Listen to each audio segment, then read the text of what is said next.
कोई होश ही नहीं हम लोगों को।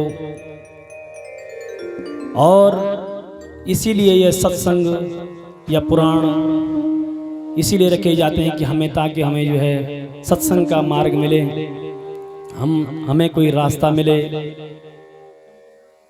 और जो भी सत्संग के मार्ग पर चलता है निश्चित ही उसकी बुद्धि शुद्ध होती है।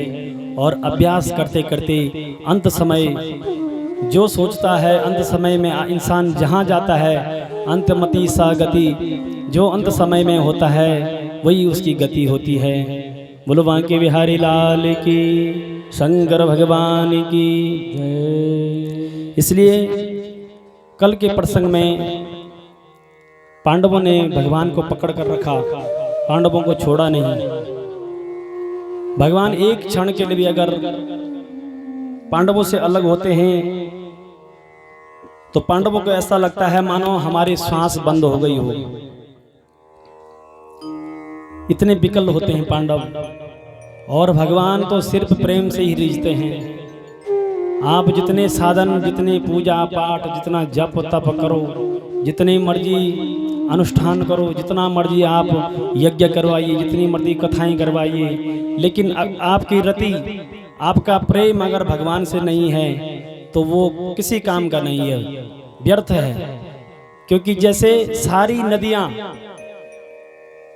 नदियां जब समुद्र में जाती हैं, ऐसा हमारा जो अनुष्ठान है, पूजा है, पाठ है, यज्ञ है, जप है, तप है, वो सब एकत्रित होकर जो है भगवान के चरणों में जाता है।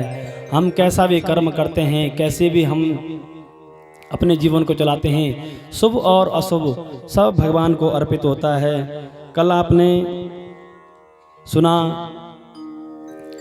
कि माता कुंती ने भगवान की अनेक प्रकार से प्रार्थना करी।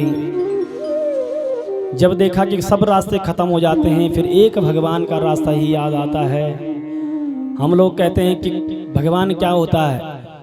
कोई बीमार इंसान हॉस्पिटल में पड़ा हो, उसको पूछिए आप, उसकी राय क्या है भगवान के बारे में। वो कहेगा बस भगवान ही है जो भी है। क्योंकि अब भगवान के अलावा कोई सहारा नहीं, हमें सब छोड़ देते हैं।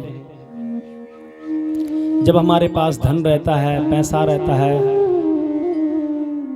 सब मित्र बन जाते हैं, लेकिन दुख एक ऐसी घड़ी आती है जब हमारा साथ, सारे संबंध खत्म हो जाते हैं। कोई भी हमारा साथ देने को पसंद नहीं करता है। आगे आप कथा सुनेंगे गजेंद्र मोक्ष की, उसमें सारा वृत्तांत बता रखा है कि गजेंद्र जो है जंगल का राजा था, मस्त रहता था।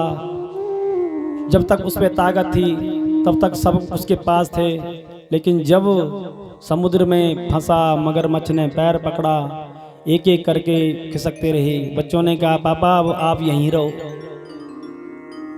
अब आपके बहाने हम थोड़ी मरेंगे, हमें भी तो कुछ खाना पीने, आप तो मरोगे, हमको भी ले डूबोगे। भैया आप मरते रहो, अब हम तो चले। संसार में कोई किसी का नहीं है। आपका भजन ही आपके साथ जाएगा, आपका किया आपके साथ जाएगा। आप अच्छे कर्म कर रहे हैं, बुरे कर्म कर रहे हैं, उसको भोगने के लिए आपको 10 जन्म लेने पड़ेंगे, लेकिन भोगना तो आप ही को ही पड़ेगा।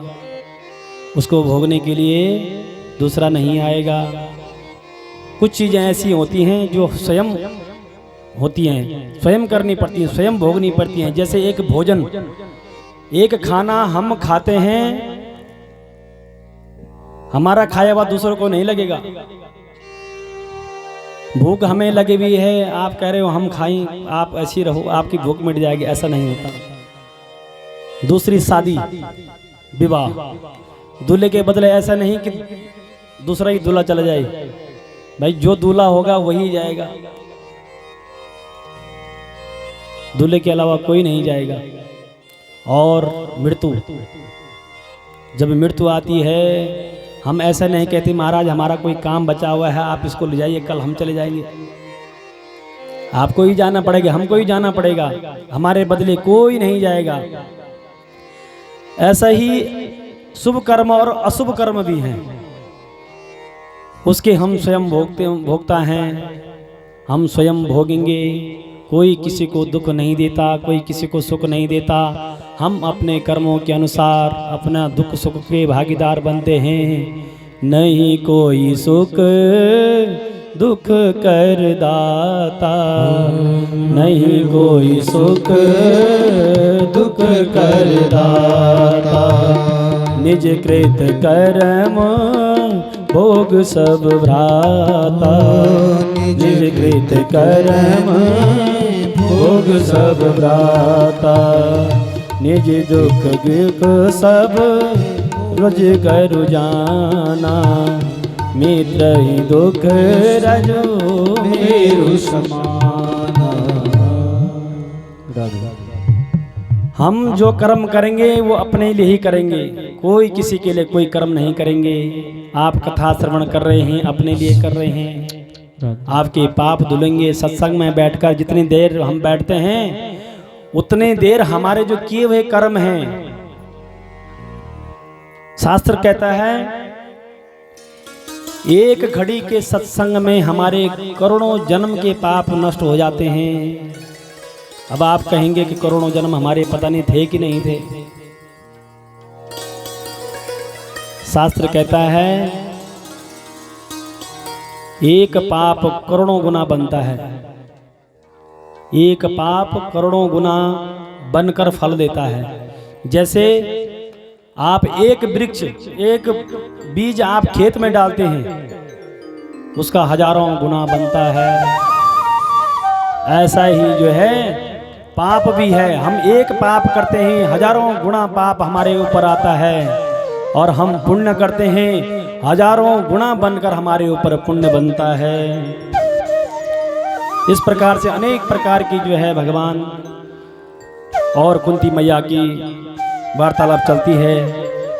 और आज भगवान समस्त परिकर को लेकर महाराज युधिष्ठिर को लेकर भीष्म पितामह के पास गए। भीष्म पितामह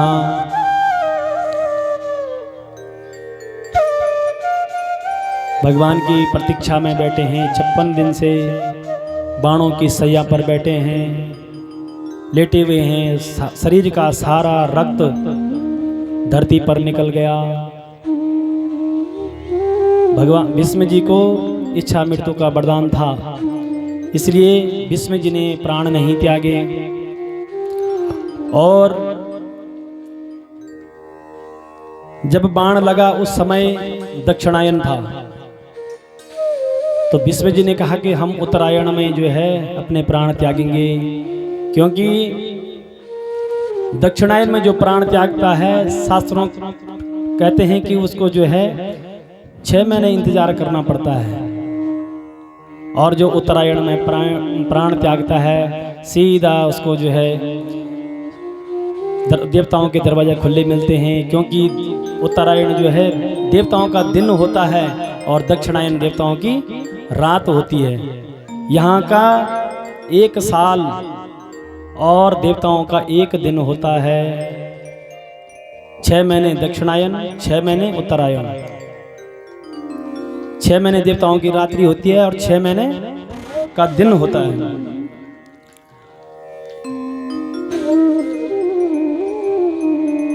तो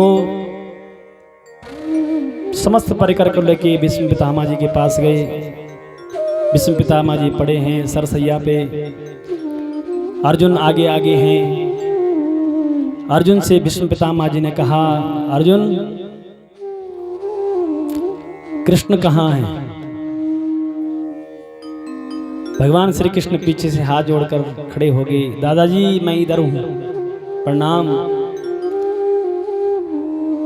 प्रणाम हुआ। उसके बाद भीष्म पितामह जी ने कहा, अर्जुन इनको जानते हो? ये कौन है? ये कौन है? अर्जुन ने कहा, ये मेरे मामा जी के लड़के हैं, मेरे मामा जी के बच्चे हैं, उनके पुत्र हैं। भीष्म पितामह जी हंसे। भीष्म पितामह जी ने कहा, अर्जुन कभी तुमने उनको सारथी बनाया, कभी तुमने इनको सेवादार बनाया, कभी चौकीदार बनाया, कभी रक्षक बनाया, लेकिन तुम्हारी समझ में भी अभी तक नहीं आया कि ये कौन है। जिनको तुम अपना सारथी समझते रहे वो सारथी नहीं है, वो जगत को चलाने वाले 14 भुवनों के मालिक हैं। और ये कोई वसुदेव के पुत्र नहीं है, ये साक्षात परब्रह्म है। अर्जुन ने कहा प्रभु हम तो यही मानते रहे कि हमारा भाई है, मामा के लड़के हैं तो हमारे भी भाई हो गए, तो हम तो यही मानते रहे कि हमारी मदद करने के लिए आप यहाँ पहुँचे। भीष्म ने कहा, भीष्म पितामह जी ने कहा अर्जुन यही तो हम गलती कर बैठते हैं। जब तक चंद्रमा समुद्र में था तो मछलियों को कोई चिंता नहीं, मछलियों ने सोचा ये भी हमारी तरह चमकीला कोई मछली होगा। लेकिन जब समुद्र से चंद्रमा निकला और आसमान पर जाकर देखा, ओहो आज तो छटपटा रही है मछलियां चंद्रमा को मिलने के लिए कि ये तो बहुत बहुमूल्य रत्न था, ये इतना दूर पहुंचा हुआ है, हम तो यहीं के यहीं हैं। जिसको हम ऐसा समझ रहे थे कि चमकीली मछली है, अरे वो तो कुछ और ही है। अर्जुन यही तो भगवान की माया है।